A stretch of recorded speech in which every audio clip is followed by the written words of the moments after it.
You're listening to the Really Useful Podcast. This is the tech podcast for technophobes.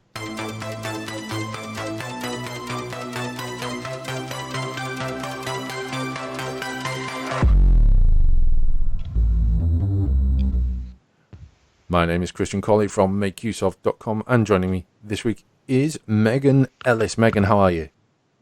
Good, thanks. And yourself, Christian? Yep, not bad, thank you very much, which is just as well, because it's the time of year where people tend to start feeling a bit gloomy, unfortunately. And maybe that's one of the reasons Black Friday is so successful, as a kind of on-demand retail therapy with discounts, or perceived discounts. But that's for another podcast.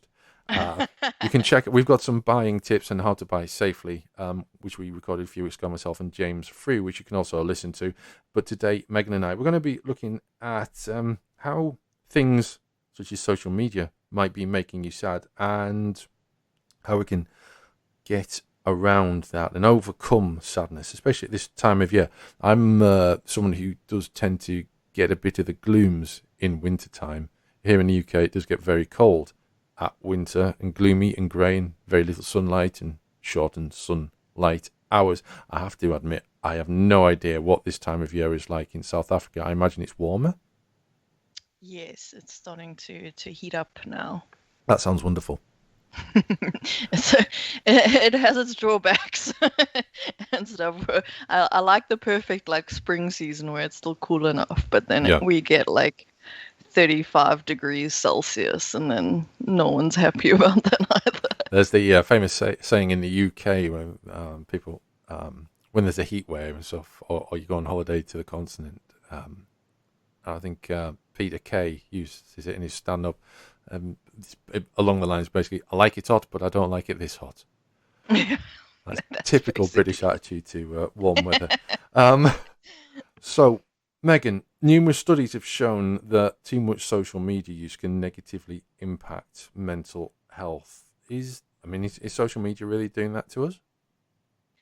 Yeah, so basically the article that Lorraine put together looks at the different ways that social media can negatively impact your mental health. So it's not just people stereotypically think that it's just, exposure to bad news, but there's a multitude of ways that social media can kind of undermine your feelings of self-worth and body image and that type of thing. So there's things like cyber ostracism, which especially among teens could have kind of negative effects where if you think of it, FOMO, fear of missing out, social media can kind of further send that feeling home, because if you're not receiving likes on your posts or you're seeing other people get engagement but you're not, it kind of creates that feeling of being left out, being in the out group, which kind of just speaks to our basic psychology. As much as we're like, oh, get over it, humans are social beings by nature. And kind of social media can make that feeling feel kind of worse, in that you're constantly being exposed to being left out, rather than kind of just, back in the day, you wouldn't know if your friends were up to something without you, or you wouldn't constantly have this platform where you share your thoughts or your day and that type of thing and receive no feedback back. Cyber ostracism is an interesting word, isn't it? Yeah, it's definitely something of our time. Yeah.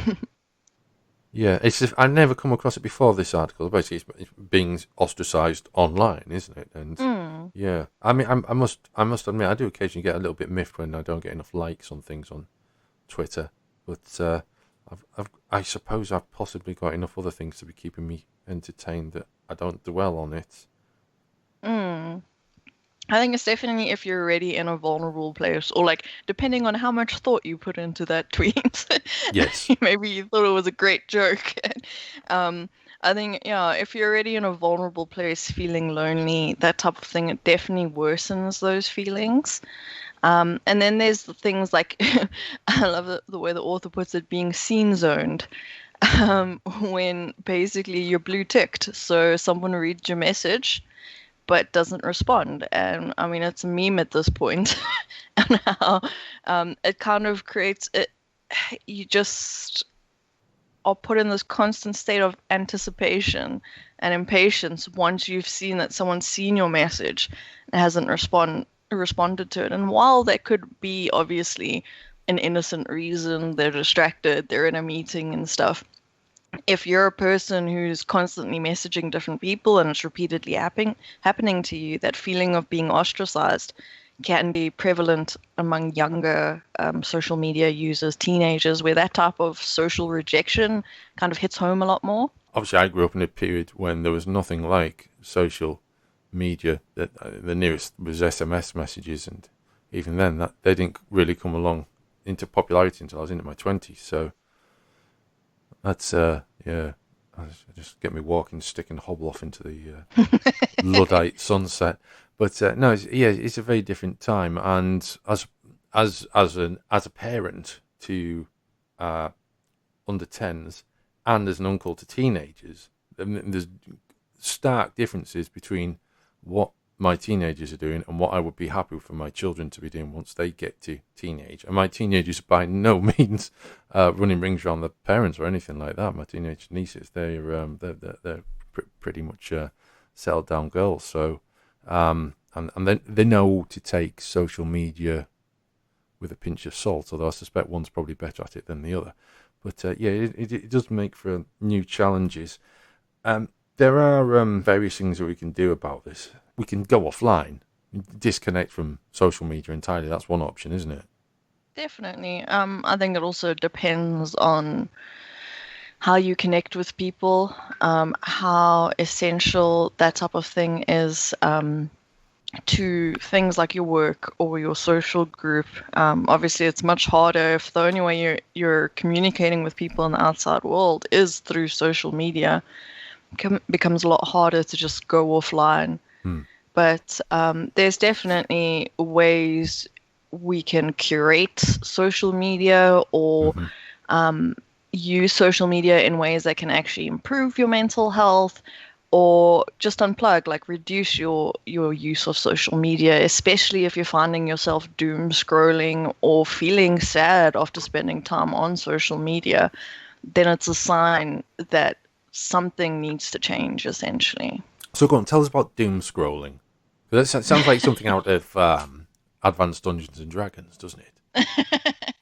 So it's something that I think has always existed, but particularly during 2020, it's become a concept, especially on Twitter, where you're just scrolling through all the bad news that there is, and your feed is just a constant onslaught of negativity. And not necessarily that people are being negative, it's just so much bad news. So especially if you use Twitter to stay informed, you're going to be hearing a lot this year about things like COVID, its toll, what it's doing to people around the world. Then you get things like the polarizing politics of this time, and then murder hornets, and just all these insane things that are kind of creating the sense of dread in people. But like at the same time, you want to keep informed, but no one should kind of be on top of this much bad news. It takes a toll on you after a while, busy seeing all this constant bad news and negativity. And I mean, it's important to stay informed, but you also kind of need to know when to unplug and take a break. Yeah, I've never really known a time when people are being so engaged with current affairs and politics before, say, maybe 2015 onwards. That's when it really seems to have sort of leveled up, and it seems as though it's getting more intense and snowballing each year. I mean, I wouldn't want to comment on anyone's particular leanings or interpretation because everyone takes things in a different way, but I do think maybe it was a little bit better when people were slightly less, maybe not less engaged, but less intense about things. And social media certainly doesn't seem to help in that respect, does it? It could very much be the driver for that. I think as well, the world feels a lot smaller than it used to be. So I think while it's important to stay informed, you kind of social media in its global nature is opening our eyes to like also issues around the world. And that's the type of thing that you kind of had to go out and search for before. Even just 10 years ago, you really had to be an engaged newsreader to know what was happening in other countries or on other continents. Whereas now it's so easy for a hashtag to start trending that these movements, while it's great that they go global, it's also people are more informed than ever of things happening around them and around the world. And I think this kind of state of always being on and being so aware of just the multitude of problems around the world that even though in a lot of ways quality of life is better now than it was a decade ago or even 2 decades ago, um, there's so much stuff that people like the average person is so much more aware of what's happening around the world that there is no more kind of blissful ignorance Hmm. and stuff. You don't tune out essentially and stuff. You're on social media, but you're hearing about protests in other countries or extreme inequality or those types of things. And I think that also kind of creates this feeling of kind of being exposed to like so much information from so many places. Yeah, absolutely. I mean, we're possibly veering away from the key topic today, but yeah, I mean, those are all extremely valid and key concerns. I would still need to just to say that I kind of use block words on Twitter. I spend most of my social media time is on Twitter, and I do use block words, and it has improved Twitter considerably. But what I found is sometimes when I'm scrolling, I accidentally like stuff, and so far, and then if I go back and look for something, I kind of use the like as a kind of a bookmarking, and I know that's not what it's for, and I know Mm. there's other ways of doing it on Twitter, but and then I find things that I've liked, I'm like, no, I don't really like that. What's going on here? But yeah, less Twitter on your phone, I suppose. With Facebook, I tend to not use Facebook other than to share photos with family. I've disconnected from 50% of the people that I was friends with on Mm. Facebook, and I've reduced it to people that I'm still in contact with or people that I work with or family. And that halved my Facebook like that. And it's so much easier, so much more manageable, and I can just easily just share photos, and I don't really care if anyone likes or comments them or not because Mm. my wife kind of deals with that sort of thing. So Uh, engaging with family and things. yeah, there's definitely these built-in tools people can use to curate their feed. So, I mean, even if you're not unfriending someone on Facebook, even if they're not posting anything that's like problematic, it's just maybe lots of humble brags that don't make you feel good. Like just unfollow them. It's Yeah. no harm. They're not gonna know about it. Um, and you'll just feel better and you can check in on their feed when you want to see their feed. The posts don't catch you when you're feeling vulnerable or something. And like you said, block certain words. A lot of people have been doing that on Twitter. I think you can do it on Instagram in terms of your comments and stuff, just to kind of curate your feed and control what is showing up on your feed. Obviously, you don't want to live in a bubble, but when everyone's feeling so fragile this year, I think there's definitely more kind of incentive to take these small steps that just on a daily basis make you feel better. Now, as well as managing how we use our social media, there are tools we can use to sort of improve our spirits and our moods. There's apps, isn't there, that we can use online, positivity apps that can manage mental health, boost your spirit, and generally improve the way you're feeling. Now, I'm not sure how I would personally feel about relying so much on a piece of software. Uh, I've got to admit, I think maybe I prefer just to grab a piece of pencil. A piece of pencil? A very yeah, it might come to that in this house because pencils and crayons get broken that often. And maybe it is actually a piece of pencil that I'm scrawling onto a tiny, tiny fragment of paper, the only corner of the magazine that hasn't been demolished. But no, seriously, yeah, I think I'm more of a list and letter to myself writer than anything else if I'm feeling kind of pressured. But I mean, there's other things you can do. Isn't there are apps we can use. Um, with an article by Mia Patkart, which is a list of positivity apps to manage mental health and boost spirits. On this list, there's No Zero Days for Android and iPhone. Happy, for which you can find on the online for Android and for iPhone, so you can use it in your browser. There's Empty Your Cup, which also works in the browser. There's Skills for Android and iPhone. There's mindfulness and stress reduction games there. Care cards, positive self-care reminders that you can view online in your browser. Those apps and everything else we discussed in this week's really useful podcast you'll find in the show notes. Megan, would you rely on an app to get you through a bad day? I do think there's definitely something to be said for the way it can help you cope with things, especially anxiety, like spiraling thoughts and stuff. If you're someone to ruminate on things, sometimes distracting yourself can help. It's obviously it's like different strokes for different folks. I don't find mindfulness apps that useful, but something like No Zero Days could be very useful for days when you feel like you haven't achieved much, especially if you're an overachiever and you're facing challenges and stuff. There's something that like you can chalk up something that you did something today, even if it feels like it's a waste of a day and you're beating yourself up about it. It kind of makes you focus not on those negative thoughts or the self-criticism, but like, okay, what did I do today? What are the good things that I did today? And I know in things like cognitive behavioral therapy, that's very useful to kind of change your mindset and stop beating yourself up. Yes. Would you find any of these useful?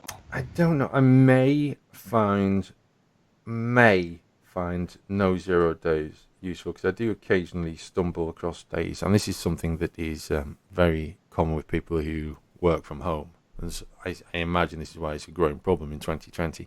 I do have days when I don't achieve as much as I want to have achieved, and that can then snowball. So, for instance, as an example, I might have a day where I struggle to write 500 words, but I have a personal target that I want to reach, and it's a lot more than 500 words. So that then results in snowballing later in the week. But then other days I might feel better. I do find myself going to bed quite often during the day if I wake up and I'm not in the right frame of mind for work. I then go and get another 30 minutes to 90 minutes. Obviously, I'm not judging you. I'm a 2-hour girl.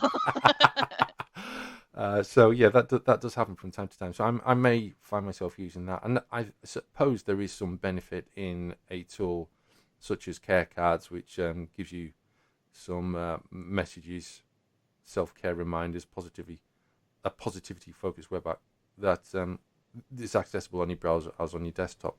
Beg your pardon, as accessible on your mobile as it is on your desktop. So I think that might be quite useful as well. But I don't know. I kind of find just talking to the love of my life also helps to bring me back down to earth and refocus things and put things back into perspective. Because it is easy to get carried away with the importance of what you are doing, whatever it is. And usually it's not quite as important as you think it is. I think it's especially during this time, the year of nothing going to plan. It helps to kind of focus on some of the good things. Yeah. Because a lot of things aren't going to the plan, and a lot of people aren't getting what they expected to have done. I mean, there's a lot more on our plates, even though we're at home. A lot of the time, there's more chores, there's more cleaning up, there's just so much on our plates, and it helps to be kind to yourself and Sure. to just not have that pressure. I mean, I'm not sure if you remember near the beginning of the pandemic when they were like, you have to come out of here having learned a skill.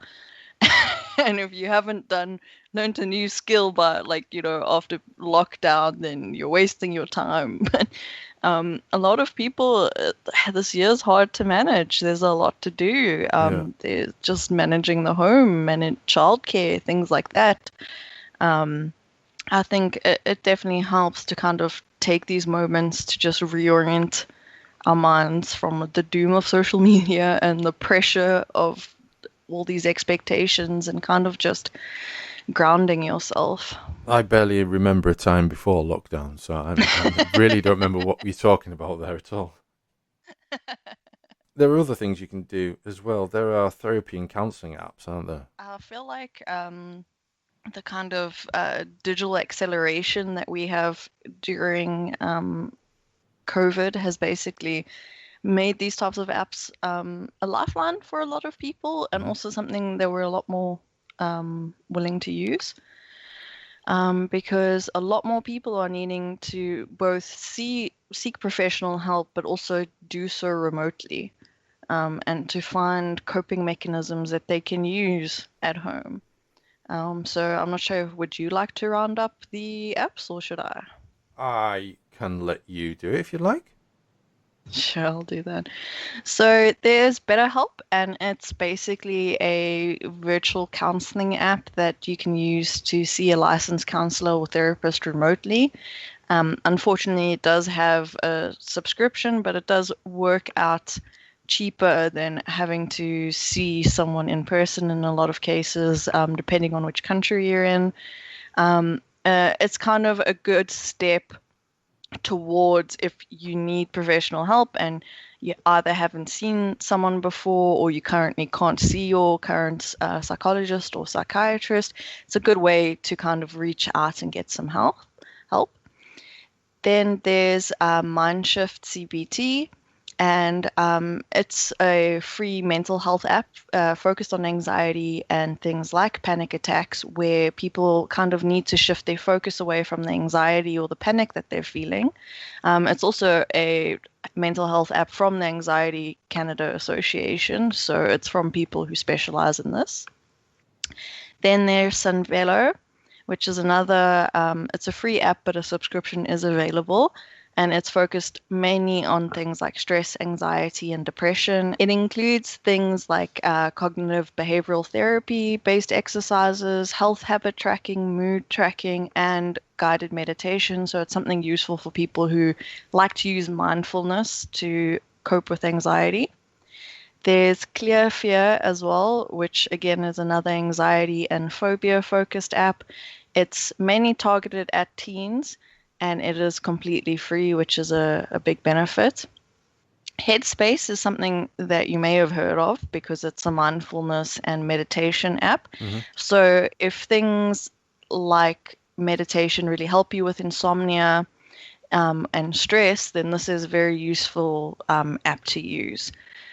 There's also Mood Path, which is mainly focused on helping people with depression. It helps you kind of understand, it has these kind of free courses to kind of help you understand what you're going through. And I think it helps people ground their feelings in terms of if you can understand like the background processes going on in your mind that might not always be conscious, it helps you understand when you're going into these destructive thought patterns. So it's the type of thing that can definitely help get you an assessment, kind of if you're not kind of not quite an expert, but if you're still new to the realm of like mental health and assessing your mental health, then Mood Path is a great kind of entry point.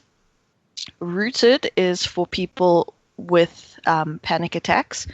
And again, like Mood Path, it kind of informs you what's going on during a panic attack, why you feel this way, and why you shouldn't be scared. And it has these kind of focusing exercises to try get your body's fight or flight response to kind of calm down. Therapia is also a kind of remote therapy app, but instead you're chatting with peers. So it's not necessarily mental health professionals, but I think that the benefit of this would be for someone who's feeling very alone and doesn't have people to talk to in their life. An app like this lets you reach out to other people who are going through similar experiences. And I think it's especially if you live in a community or a family that doesn't understand mental health issues, then something like therapy can definitely help in terms of loneliness. NoCD is specifically focused on OCD, and it's a free app that you can also see therapists remotely through it. But it's again connecting with the community, practicing exercises, and I think for a lot of people it could. Like people who do have OCD, pandemic's not a great time for that because it heightens anxiety and can worsen symptoms. So something like this can again make the person feel less alone and help them connect to other people in a community. And then Calm Harm is a app used for people who feel the urge to harm themselves, which is quite a common but also severe side effect of depression, sometimes OCD, that type of thing. And this, I thought it important to include it in the story as well because it's such a stigmatized type of form of mental health struggle, that an app that's just not judgmental and just focuses on helping the person is very useful, especially among people who are feeling alone or younger people, that type of thing, to have something that's completely free and just kind of focuses on getting them through the impulses. Excellent. Thank you, Megan. So that's a list of 10 therapy and counselling apps to help you with mental health, whatever the time of year. We did kind of frame this as being a sort of winter time discussion, but obviously Megan, where she is, it isn't winter. It's late autumn here, but mental health issues and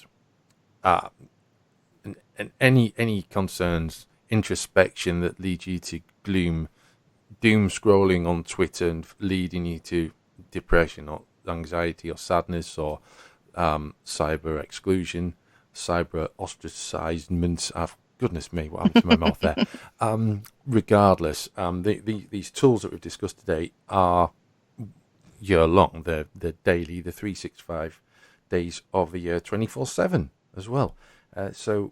Yeah, all valuable tools. And I really do hope that we've been able to frame any spiritual anxiety, depression, lack of positivity, lack of drive, all the way up to the other extreme, and put you in a frame of mind where you're able to sort of like think, well, here's some tools, let's check these out, let's here's some changes, let's make them, here's a way to use social media in a less intense way, let's do that. And if not, at least point you in the right direction via the links that you'll find in the show notes. Megan, I'm going to press this button here.